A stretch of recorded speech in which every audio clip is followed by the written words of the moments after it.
Assalamualaikum warahmatullahi wabarakatuh. Bersyukur kepada Allah dengan mengucapkan Alhamdulillahirabbil alamin. Berselawat kepada baginda Rasulullah Muhammad sallallahu alaihi wasallam dengan mengucapkan Allahumma sholli ala sayyidina Muhammad wa ala ali sayyidina Muhammad. Ma'asyiral muslimin dari Biko Koro Kompleks Masjid Nurul Ilmi, saya ingin membagikan tazkirah mengenai ciri-ciri ulama akhirat. Ma'asyiral muslimin, ditulis dengan sangat indah dalam kitab Ihya Ulumuddin, tulisan Imam Al-Ghazali tentang itu. Saya bacakan supaya saya tidak menambahi dan tidak mengurangi. Dan di antara tanda-tanda ulama akhirat itu ialah menjauhkan diri dari sultan-sultan, penguasa-penguasa. Maka tidaklah dia sekali-kali masuk kepada sultan-sultan itu selama masih ia memperoleh jalan untuk lari daripada mereka. Tetapi sekiannya lah ia menjaga diri daripada bercampur baur dengan sultan-sultan itu, meskipun mereka itu datang kepadanya. Sesungguhnya dunia itu manis menghijau, tali temalinya di tangan sultan-sultan. Orang yang bercampur baur dengan mereka tidaklah terlepas dari bersusah payah mencari kerelaan dan menarik hati mereka, sedang mereka itu adalah orang zalim. Maka haruslah di atas tiap-tiap orang yang beragama menantang mereka dan menyempitkan dada mereka dengan melahirkan kezaliman dan menjelekkan perbuatan mereka.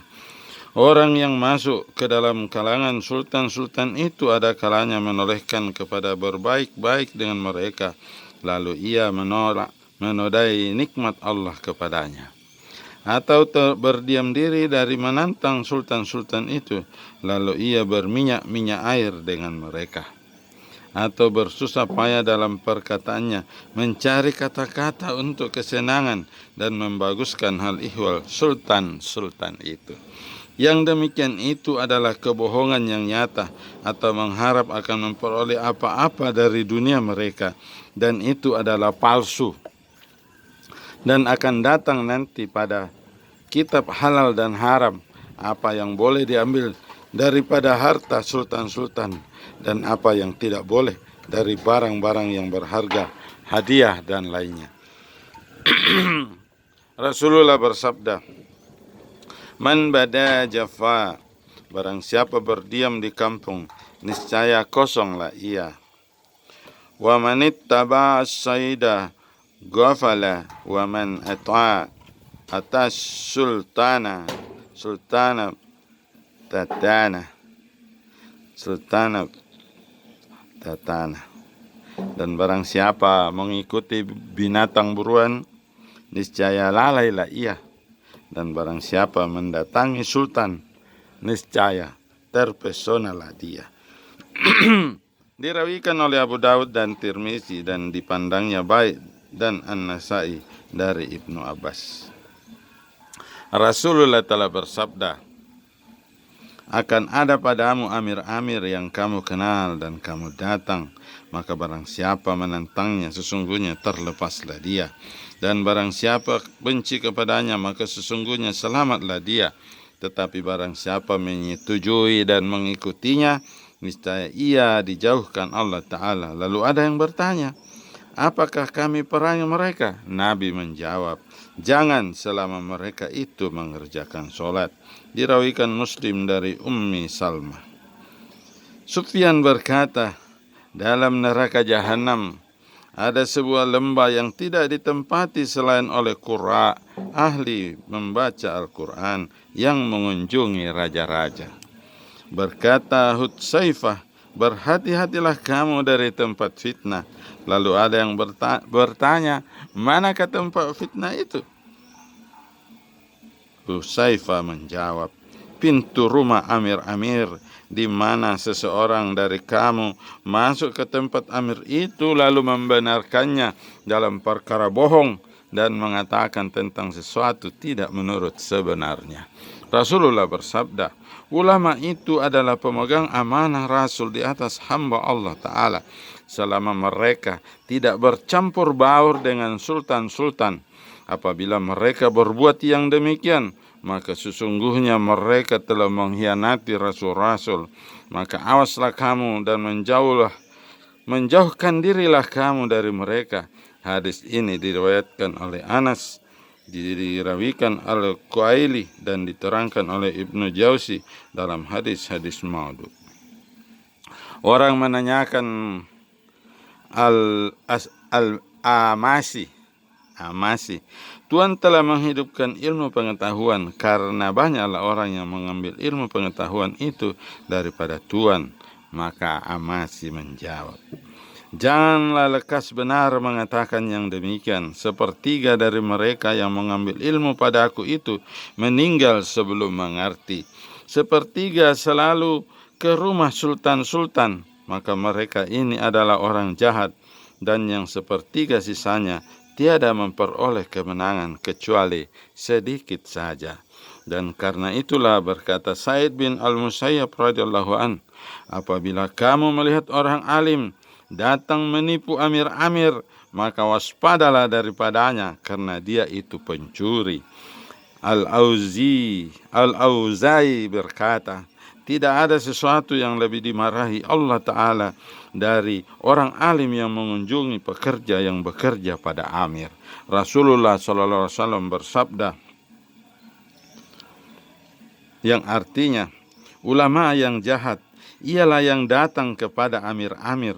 Amir yang baik ialah yang datang kepada ulama-ulama. Diriwayatkan Ibnu Majah dari Abu Hurairah dengan sanad dhaif. Berkata Makhul ad-Dimaki radhiyallahu anhu, barang siapa mempelajari Al-Quran dan memahami agama, kemudian menyertai sultan karena bermanis muka kepadanya dan mengharap sesuatu padanya, niscaya masuklah ia ke dalam laut dari neraka jahanam menurut bilangan langkahnya. Samnun berkata, alangkah kejinya orang alim yang didatangi ke tempatnya lalu tidak dijumpai, maka ditanyakan tentang orang alim tadi, lalu mendapat jawaban, dia itu pada amir. Menyambung Sam'un, aku pernah mendengar orang mengatakan, apabila kamu melihat orang alim mencintai dunia, maka curigailah dia terhadap agamamu. Sehingga aku sendiri mencoba yang demikian, karena tidaklah sekali-kali aku masuk ke tempat sultan itu, melainkan aku mengoreksi diriku sesudah keluar daripadanya. Maka aku dapati di atas diriku bekas, dan kamu dapat melihat apa yang aku peroleh itu, yaitu kekerasan, kekasaran, dan banyaknya pertentangan untuk hawa nafsu. Sesungguhnya aku ingin dapat melepaskan diri daripada masuk ke tempat sultan itu untuk penjagaan diri, sedang aku tidak pernah mengambil sesuatu daripadanya atau meminum seteguk air kepunyaannya. Kemudian Samnun menyambung, ulama zaman kita ini adalah lebih jahat daripada ulama Bani Israel yang berbicara dengan sultan dengan murah saja dan dengan bersesuaian dengan hawa nafsu sultan. Dan kalau mereka berbicara dengan sultan dalam hal yang menjadi tanggungan sultan, dan dalam hal itu dapat melepaskan sultan, niscaya sultan itu merasa keberatan dan tidak suka lagi ulama itu masuk ke tempatnya. Dan adalah yang demikian itu melepaskan bagi ulama pada sisi Tuhannya. Al-Hasan berkata, adalah di antara orang yang sebelum kamu seorang laki-laki terdahulu dalam Islam dan menjadi sahabat bagi Rasulullah sallallahu alaihi wasallam, berkata Abdullah bin Mubarak. Yang dimaksudkan dengan orang tadi ialah Sa'ad bin Abi Waqqas radhiyallahu anhu. Al-Hasan berkata, seterusnya orang itu tak pernah mendatangi sultan-sultan dan melarikan diri dari mereka. Lalu anak-anaknya berkata kepadanya, datanglah kepada sultan-sultan itu orang yang tidak seperti ayat tentang persahabatan dengan Nabi sallallahu alaihi wasallam dan lamanya dalam Islam. Kalau ayah datang kepada sultan-sultan itu bagaimana? Orang itu menjawab, hai anakku, apakah aku datang kepada bangkai yang telah dilingkungi orang banyak? Demi Allah, sesungguhnya jikalau aku sanggup, niscaya tidaklah aku bersekutu dengan mereka pada bangkai itu. Menjawab anak-anaknya, wahai ayah kami, jadi binasalah kami ini kekurusan. Menjawab orang itu, hai anakku, aku lebih suka mati sebagai mukmin yang kurus daripada aku mati sebagai munafik yang gemuk. Berkata Al-Hasan, orang itu memusuhi sultan-sultan itu karena demi Allah ia mengetahui bahwa tanah memakan daging dan minyak tidak memakan iman. Dan ini suatu petunjuk bahwa orang yang memasuki tempat sultan tidak akan selamat sekali-kali dari nifak bermuka dua. Dan nifak itu adalah berlawanan dengan iman. Abu Dzar berkata kepada Salmah, wahai Salmah, janganlah engkau mendatangi pintu-pintu sultan. Sesungguhnya engkau tidak akan memperoleh sesuatu daripada dunia mereka, melainkan mereka memperoleh dari agama engkau yang lebih utama daripadanya. Ma'asyiral muslimin di mana saja berada, Umar bin Abdul Aziz radhiyallahu anhu menulis surat kepada Al-Hasan. Amma ba'du, kemudian dari itu maka tunjukkanlah kepadaku golongan-golongan yang dapat aku meminta tolong padanya untuk menegakkan perintah Allah Ta'ala. Maka Al-Hasan membalas surat Khalifah Umar bin Abdul Aziz tadi. Adapun kaum agama, maka mereka tidak berkehendak kepadamu. Dan adapun kaum dunia, maka engkau tidak berkehendak kepada mereka. Akan tetapi haruslah engkau dengan orang-orang mulia, karena mereka menjaga kehormatan dirinya daripada menodainya dengan pengkhianatan. Ini adalah mengenai Umar bin Abdul Aziz, dan adalah ia yang paling suhud pada zamannya. Ma'asyiral muslimin di mana saja berada, hadis yang diriwayatkan oleh Abu Daud dan Ibnu Majah dan Abdullah bin Umar berkata, ilmu itu 3, kitab yang berbicara, sunnah yang berdiri tegak, dan saya tidak tahu. As-Sabi berkata,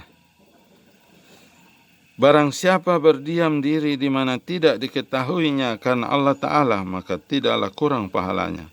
Dan pada orang yang berkata-kata karena mengaku bodoh adalah amat berat bagi jiwa. Begitulah adanya kebiasaan para sahabat dan ulama salaf. Adalah Ibnu Umar, apabila ditanyakan kepadanya tentang fatwa, maka menjawablah beliau, pergilah kepada amir itu yang menerima pikulan tanggung jawab segala urusan manusia, maka letakkanlah urusan itu di atas pundaknya. Ibnu Mas'ud berkata, orang yang memberi fatwa kepada manusia mengenai tiap-tiap persoalan yang diminta mereka fatwanya adalah gila. Dan seterusnya beliau berkata, benteng orang alim itu ialah saya tidak tahu. Jikalau ia menyalahkan benteng itu, maka sesungguhnya telah mendapat bencanalah tempat-tempat ia berperang. Berkata Ibrahim bin Adam radhiyallahu anhu, tidak adalah yang lebih menyulitkan bagi setan selain dari orang alim yang berkata dengan ilmunya dan berdiam diri dengan ilmunya. Setan itu berkata, lihatlah kepada orang alim ini, diamnya lebih sulit bagiku daripada perkataannya. Setengahnya mereka menyifati al-abdal dengan mengatakan, orang saleh itu makanannya seberapa perlu, tidurnya kalau terpaksa, dan kata-katanya kalau sudah penting. Artinya, mereka tidak berbicara sehingga ditanya, dan apabila ditanya lalu mendapat orang-orang yang memadai, niscaya mereka berdiam diri, dan kalau diperlukan, barulah mereka menjawab. Ma'asyiral muslimin di mana saja berada, begitulah apa yang ditulis oleh Imam Al-Ghazali tentang ulama-ulama yang mendatangi sultan-sultan. Janganlah kalian percaya kepada ulama-ulama yang mendatangi sultan-sultan dan berbicara dengan mereka, kata Imam Al-Ghazali dalam Ihya. Wallahu a'lam bishawab. Assalamualaikum warahmatullahi wabarakatuh.